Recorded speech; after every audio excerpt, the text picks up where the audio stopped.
Hello YouTubers, this is noobifier. I started this playlist and series Community Concerns because I have more time to research. If you missed last week's installment, they're put into a playlist that could be started much like a podcast when you're deciding which developer to address your compelling message about the nose design of the BMM. Eek.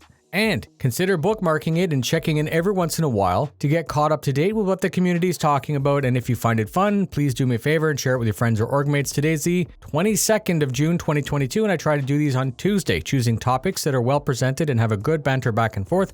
We're away at the cottage this week, so the video's a day late. We begin with the threads. Citizen Edbison is confused. They've been playing Star Citizen, and they've been exploring everything it has to offer, and they want to know where Stanton is.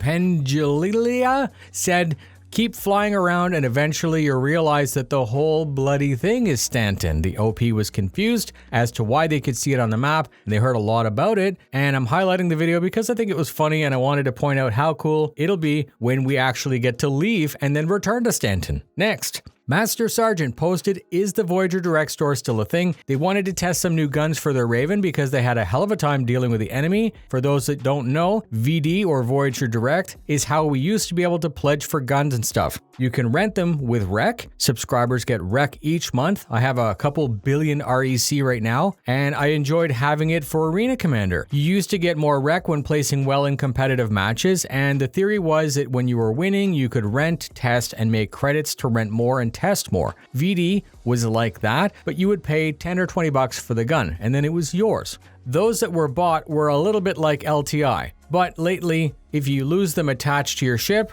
you lose them until you reset. To confirm, this legacy system is there, but it's like a hanger module that it isn't really a thing anymore, and it's more of a legacy throwback. We're waiting to see all of these removed for good once the final systems are added. Weaponized Stupidity was super nice and posted a direct link for the OP so they could see everything, and I'm going to post it in the video description. Next, anyways, posted that they feel that CIG has it all wrong. They said it makes no sense that wearing a bigger, heavier, larger suit would allow you to carry more than if you were wearing a lighter suit. They wanted to spark up a conversation. I'm going to say that this is quite normal in an MMO or RTS. The bigger and beefier a character is, and the more strength you have, the more you can carry. It seems a little bit counterintuitive in this case though. More bulky suit is more encumbersome. Adding even more weight would make the system worse? Yes, so some replies had asked if there was an Iron Man situation where the suit itself had power and would help. Others replied, no, that's a Titan suit, this is just armor. Some said to the OP that you can carry more because there are more hard points on the larger suit that you can attach stuff to, but then the OP said that that doesn't make any sense because it's physics. It won't magically make you stronger. The replies continued back and forth, and I have to say that I agree. If the suit isn't powered, the current inventory system doesn't really make sense. I'm going to also acknowledge that this is a work in progress, and I thought the discussion was fun. Comment in the comments with your comments if you'd prefer a heavy armor, non-Titan suit to force you to carry less, or do you want it to remain backwards like it is? Next, yes, we're going to talk about the BMM. I understand why there's a discussion about it because I was also very disappointed in the art direction. I suppose it's because I've spent since 2014 with the original angular concept, and then we saw an updated design with a round nose, but that nose was really pointy and small. And then last week what we saw was some kind of a moccasin or a Disney character, like a shoe or JarJar. It is big. The nose is big, but it's somehow not as majestic or as regal as it was before. I know there's all this little detail all over it, and it's, super pretty and ornate, and it's Banu, but it was scary. It was a blockade runner, something to be feared, and now it's just round, right?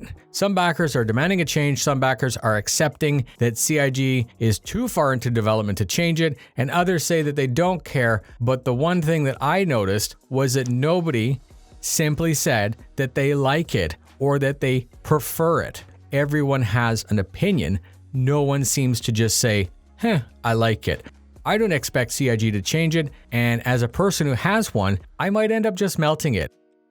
Is that petty? Or maybe I'm going to upgrade to whatever the BMM killer is. whatever they release next. I don't see myself ever wanting capital ship gameplay because I need to see if CIG is able to actually provide servers that can support cap ship gameplay and make it fun. And because of that, I'm not likely going to CCU my BMM to a Polaris. I very much like the design and angles and shapes of the Polaris, but it's a really big ship with a lot of crew, and I'm not having some kind of tantrum today. I genuinely dislike the overall shape, and I understand that CIG will not likely change it, and I want to hear your thoughts. Comment in the comments, do you like it or not? Post your ideas and thoughts. Next, St. Barry Picard said after so long, the fact that the new player experience is so broken is upsetting to them and they need it to be addressed. New players are joining, new players go to the store and are fed two choices, a Mustang or an Aurora. But it's not apparent that one of the choices is actually quite bad right now.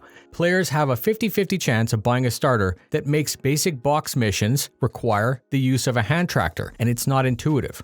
They suggested that they know CIG is building a game, but there is a need to ensure that existing features are updated when needed, and they feel that this is that case. Either fix the ship or put a warning on the ship store or remove the Mustang as one of the two options until things are working better. Don't allow players to choose something that's broken only to find out later. Some suggestions from the community were to swap out that one to a different one, like a Pisces, or even go up to a Titan. I have for the longest time been an advocate for change in the way that the store is presented. It can be streamlined and simplified. Some suggestions were that your first starter pledge should automatically have LTI on it. You need insurance the most on the thing that you're going to blow up the most. Backers love to feel good about their first ship, and then they may find out later that week that there was something better, and they're now locked into this bad deal. Anyways, we're getting really deep into the bowels of Spectrum, so I put it back to you. Do you feel that the new player experience is polished, and this is specifically to the store and not to the gameplay? Do you agree that the Mustang should be removed from the store as long as its box mission potential is limited? What would you change to make it better, and what do you think you'd do to improve it? Comment on this or anything. That's it for this week. Again, it's a day late. Thanks for your understanding. Thanks for your support. Fly safe, and I'll see you in the verse.